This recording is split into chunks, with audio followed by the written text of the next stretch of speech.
देखो ना अपने अपने नसीब की बात है। वो हमें भूल गए मगर हमें वो याद है।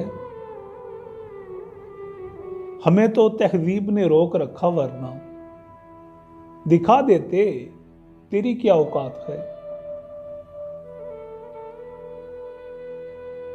अब खुद से दोस्ती करके देखूंगा।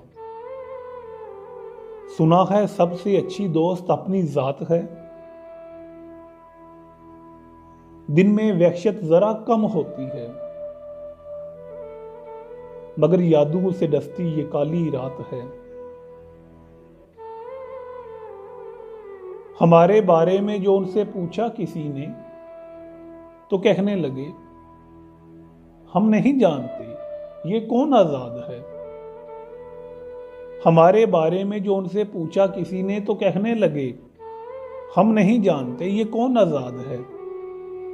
देखो ना अपने अपने नसीब की बात है। वो हमें भूल गए मगर हमें वो याद है।